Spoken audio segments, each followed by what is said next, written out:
One of the great traditions that we have at Double South is that during our Christmas prayer service, one of the things that I share is a Christmas letter that I write to all of our friends and family during the Christmas time.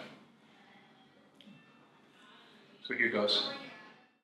Carissime, Christmas memories of childhood are always joyful ones for me. Now we knew that the season was upon us when Dad gathered us kids together in the living room and poured out the contents of the flour tin where he put all his pennies from his change.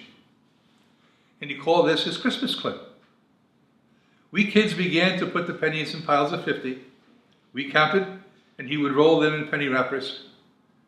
Now, I was a good counter, and I loved looking through the pennies to save the steel pennies from 1943 and looking for the older dates.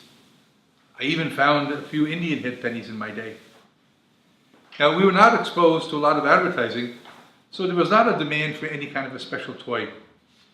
In my day, there was no TV, so all the Christmas advertising came from the ads in the Daily News, the Mirror, and the Journal American. Christmas gifts usually meant that Santa was bringing clothes.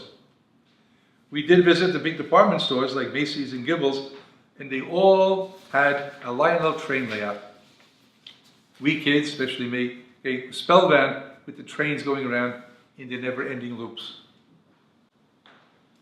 So for me, Christmas always was a magical time, but the Christmas of 1953 was different.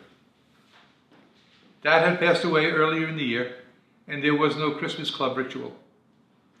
However, I received a great gift from my Uncle Barney. So on the day before Christmas, he arrived with a 4x4 piece of plywood with train tracks on it and a set of Lionel trains. That was a happy Christmas, and I spent hours playing with them, sounding the horn, and putting smoke pills in the engine. I still have that set of trains, and it now runs under the Christmas tree at De La Salle. And many of the children stand there, watching them going around, like me, in their endless circles. Those trains made me happy, and were the best toy that I had ever received. Now, as I reflect today, what makes me happy at Christmas is the giving.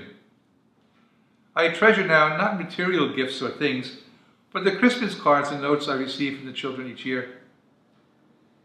I save them, and I reread them. And that is what brings me Christmas joy, because I can honestly say that there is nothing materially I really need or want. In lieu of gifts or presents, family and friends make a contribution to De La Salle or George Jackson Academy. These schools are my life's work, and they are what feeds my soul. So if I were ever asked what is the best gift I received, I would surely say it is my vocation as a brother, my being called to serve. In my Irish Catholic culture and upbringing, the examples of selfless service were the sisters and brothers and the priests who served their schools and their parishes. They lived a vowed and simple life of selfless giving for others. I wanted to be a teacher like the brothers who taught me since the 4th grade. They were happy people and they cared for us, and it was through their example that the seeds of my vocation were planted. Only now, looking back, I know that the hand of God was guiding and protecting me as I went about doing what I believed I was called to do. What sustains me in my journey to reach the ideal of selfless service is seeing and experiencing the impact of the schools we have built, De La Salle, George Jackson, transforming the lives of the children we serve. This year, we are celebrating our 35th anniversary of De La Salle and our 15th anniversary of George Jackson Academy. Both schools are truly God working through us. And my joy comes from the stories of what our alumni are doing with their lives and in their vocation. Facebook allows me to see the older alums' families start and grow, but it is what they share with me about their vocation that deeply touches me. And many tell me that it started at De La Salle. This past year, Lucy Ordu's class of '95 was honored in the Daily News for being the school leader of a team that turned around a chronically failing school which was set close in a very, very troubled neighborhood. She said that what motivated her was that she wanted to give her kids a De La Salle community experience of both head and heart. Yudi Narayan, class of 96, and his sister Pratima, class of 94, are both working in Africa. Yudi, with an international NGO targeting sub-Saharan Africa to support HIV and AIDS treatment programs, and Pratima as a human rights attorney for the UN, putting her life on the line daily.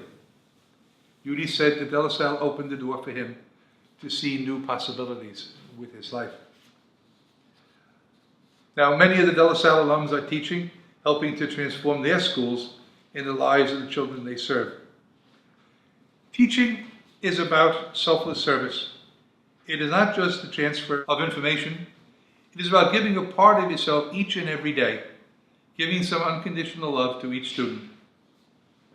So like so many of our alums who work as doctors, nurses, social workers, and in the other helping professions, their vocations to serve are fulfilling our school's mission of producing servant leaders. De La Salle and GJA are making a difference. This year I have received some unexpected gifts, one of which was an accidental fall and breaking my ankle. Now, heading down to open the school on January 17th, I slipped on some black ice and fell down some stairs. Surgery and the subsequent rehab put me out of action for 8 weeks. The administrative team and the faculty did an admirable job of running the school, and those 8 weeks were akin to an unplanned retreat. It gave me the time to be apart, to think about the future, and I was finally forced to slow down. The leadership team stepped right up and shouldered the initial responsibilities. So as we say in church liturgy, Felix culpa, a happy fault, that initiated a series of changes that led to our appointing a new principal and assistant principal here at De La Salle. Dr. Angel Gonzalez, class of 99, assumed the principal's responsibilities, and Mike Tapscott, again class of 99, became the assistant principal. Having two well-seasoned alumni who have lived and breathed and helped contribute greatly to De La Salle as a new leadership team is a gift beyond measure. They are the future of De La Salle.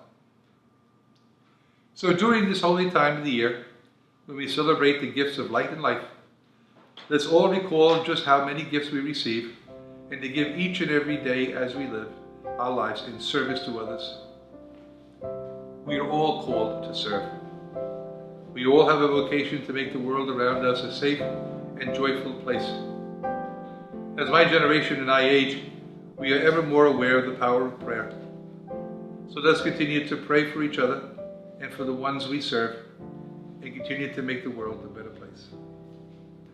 Live God in our hearts forever.